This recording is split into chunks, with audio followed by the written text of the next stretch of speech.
Knicks family, welcome back to the God of Knicks podcast. It's been a little minute. We took a little break with All-Star break. I'm saying? We got Andre Jalil in here. Rick the Ruler, what's going on, y'all? we back. We back. So we a little pregame or during game, really. Right now, Knicks versus Nets. Battle in New York. You know what I mean? It's a little bit different than the last time we played. We didn't really know the team that we were. We've turned into I guess what you would say, a playoff team since then, and they've turned into a juggernaut since then. So this game is a big game. What you guys think for it? What you guys got? We're coming out there with the W. That's what I think. Let's it. Go Knicks. Let's do it. The city. Come on, man. You know what I mean? I mean, listen. Before I would say, we've got to take this out, but we beat other teams that we were expected to lose to.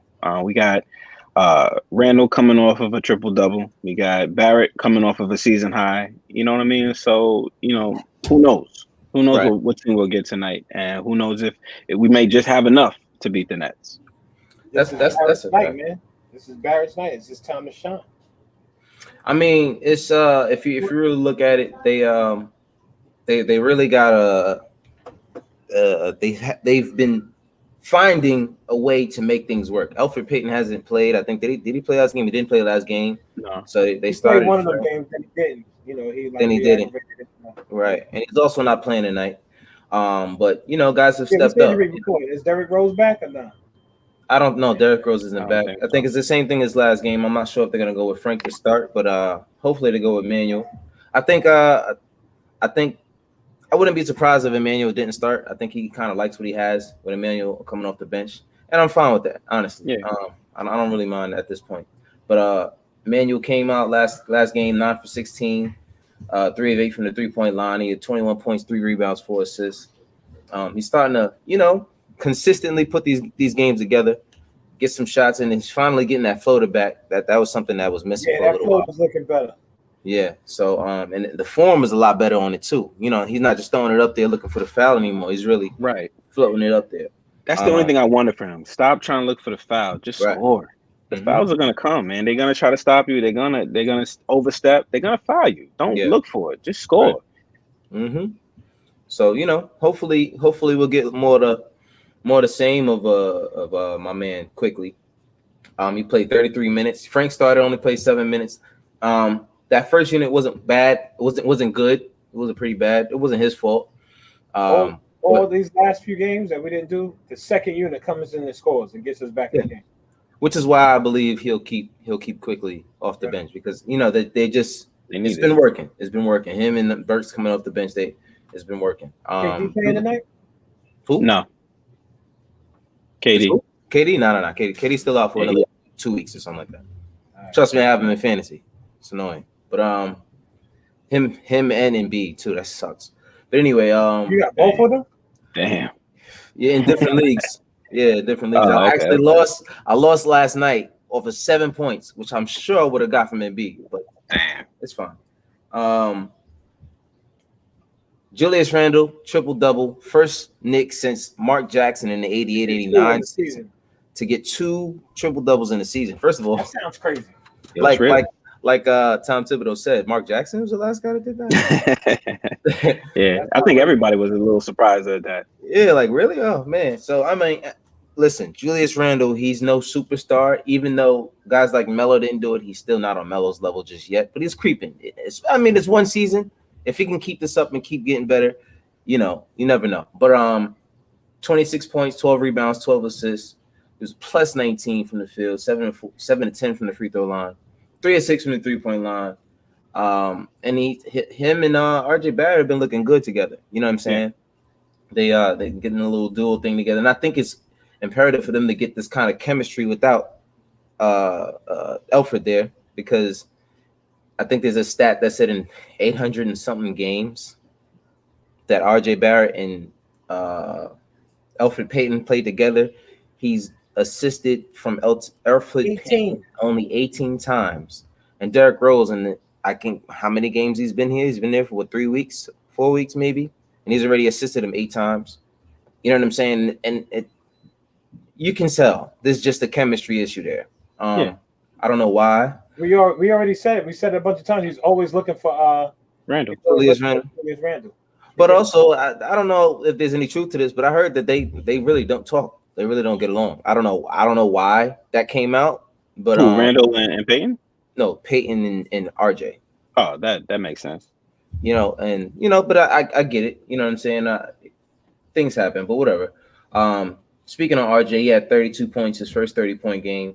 5 for 7 from the free throw line, 3 for 6 from the 3-point line, which has been something that when I'm starting not to get surprised when he makes it now. His form's looking more consistent and it's going down. And if he's making that shot as well as more than anything, he's starting to hit that pull-up mid-range. And that's something that I really wanted him to do to open it. Because everybody thinks you're going to drive every single time. Yeah. So if you keep driving. Because he was. Yeah, he was. So now, you've lulled the NBA into thinking you're going to drive every single time. Hit you with a little step back, get you 3-4 feet of space, pull up. That's it.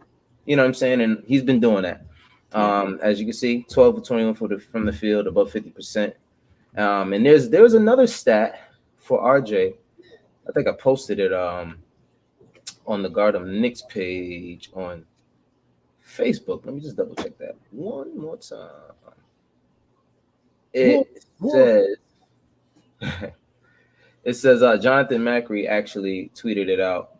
My man Jonathan Mack. He says 20 or under players to average 17 points per game, 5 rebounds, 2.5 assists, 1 3-point per game, and 53% true shooting. LeBron, KD, Luka, and for the moment RJ Barrett. So he's in good company right now. Very good company. And all we wanted him to do was hit a shot. Shoot. Yeah. If he hits his shot, he can. The sky's the limit for the kid. You know what I'm saying? So what about you, Dre? You changed your mind about him, or are you still on the fence? No, you changed your mind about him. He got it. He's got to ball out. He's got to ball out. He got to hit the shot. Expect like a night like tonight, like a night like this. Yeah, he needs to show up. But those are those nights I told you. Like he looked like he shies away when he's playing like the stars. So this is like a night for me. I want to see how he performs. He's been performing well, but RJ all season been up and down. He'll have like some good games. Then he'll have bad ones. True. You know what I'm saying? Then he's knocking down the jumper, then he don't. So like that's always been my issue. I don't really care, but I care. I want the kid to do well because I want all of this stuff I want all the praise to be well deserved. I want it to keep happening.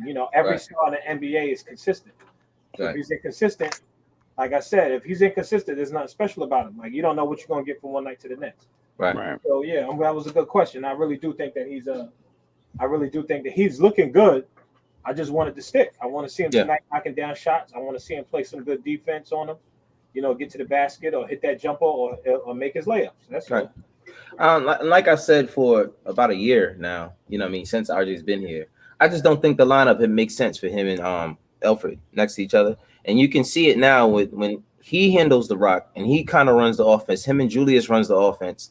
And Quickly is kind of the guy who just spaces out on the 3-point line. So now you can drive and kick. And that's all we wanted RJ to do. But who are you driving and kicking to? You know what I mean? A lot of times it's Elfrid sitting out there. You know what I mean? So a lot of times this game, now he's driving and kicking. Julius is in the corner. He's driving and kicking. Manuel's in this corner. You know what I'm saying? And they're just knocking down shots. And that's what we want him to be able to do. That's why the spacing makes so much sense. Is important for a guy like RJ Barrett. And you can see the past few games he's been balling out all of a sudden when Elfrid isn't there.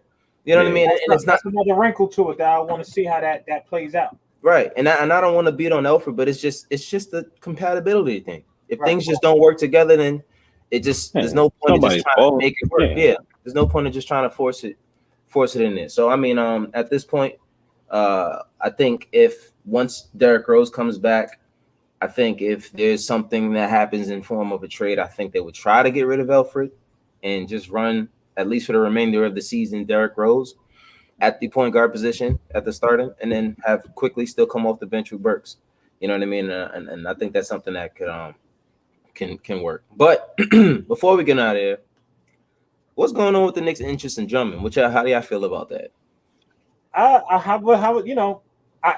get it from a standpoint that our guys are lightweights. I think that when you get to a game like tonight, you throw Drummond in there on somebody like DeAndre. You know what I'm saying?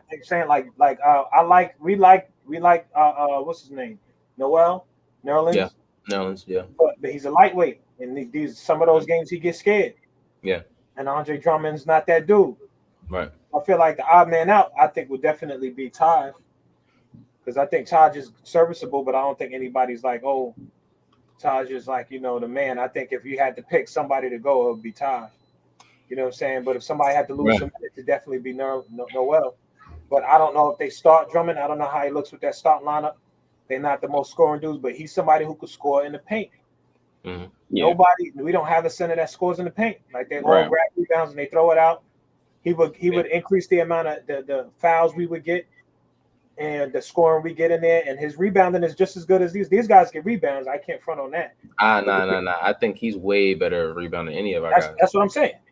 These dudes, they get rebounds, but they're not getting rebounds and putting it back. You know what I'm saying? Like he'll get a rebound and he's programmed to get that joint back up there, pick up fouls, get their big man in foul trouble. And that's one issue that we have with the Knicks is that we don't get big men in foul trouble enough. My only thing. So you understand it, but do you like it?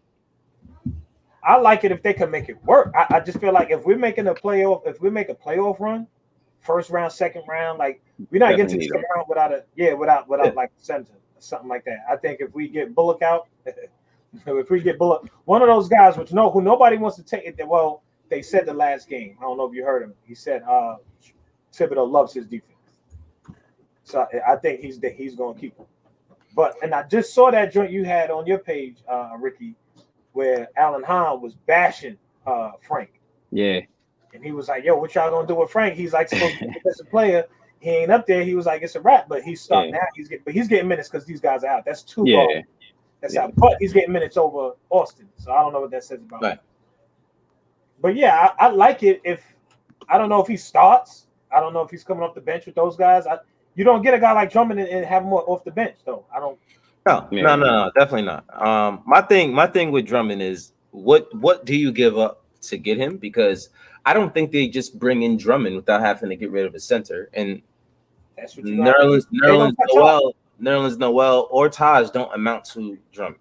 Right. No, but they not talk about trading for him. They talk about getting him off of waivers, acquiring him. Yeah. Oh, I mean, yeah, if they can pick him up off of waivers, that's different. That's definitely different. Okay, that's something I can see. If you get him off the waivers, you don't really got to cut anybody. Yeah, you don't got to cut anybody. I think that works, and I think at that point you try to think about.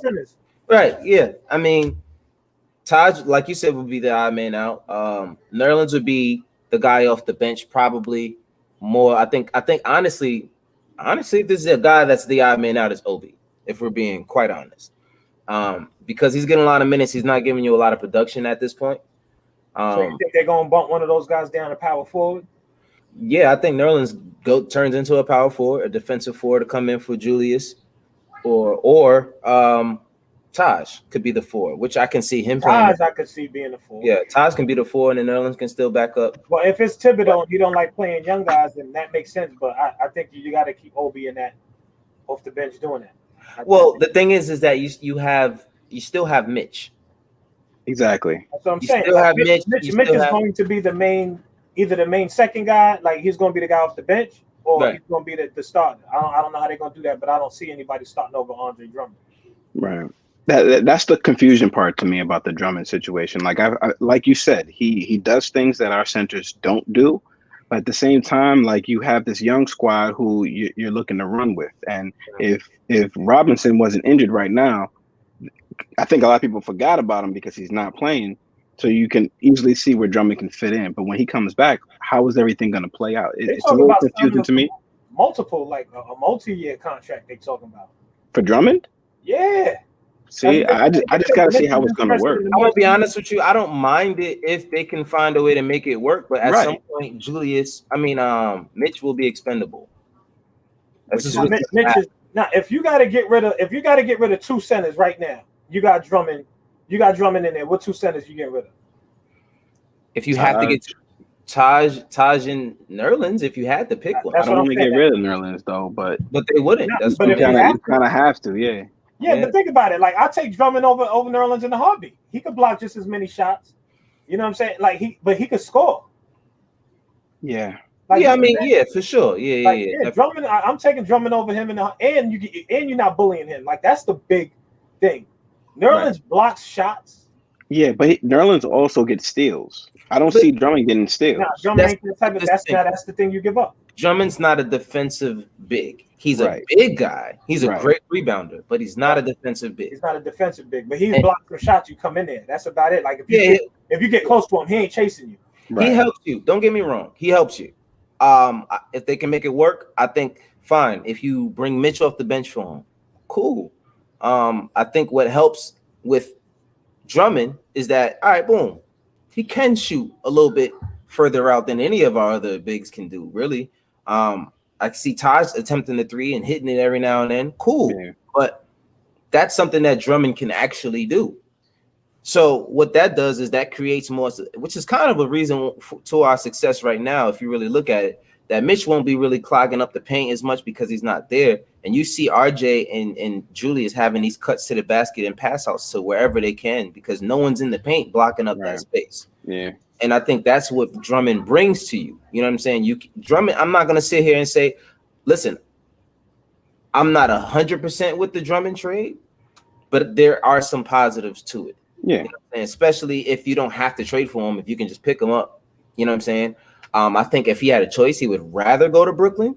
But how many stars can they pack on that? Exactly. Nobody else going. Exactly. Come on, man. Everybody's trying to jump on this bandwagon. Let's go. Come on. But I mean, in terms of money, can it still work? You already got James Harden. You already got Kyrie Irving. You already got Kevin Durant. You already got DeAndre Drummond, and you're paying $10 million a year. You just picked up Blake Griffin. Yeah. So how much money do you actually have right now to give a star? He's a legit star. Yeah. Legit star. And I don't think he's taking no pay cut, that significant of a pay cut, to stay there because he'd have to take another pay cut next year and he'd have to take another one. You know what I mean?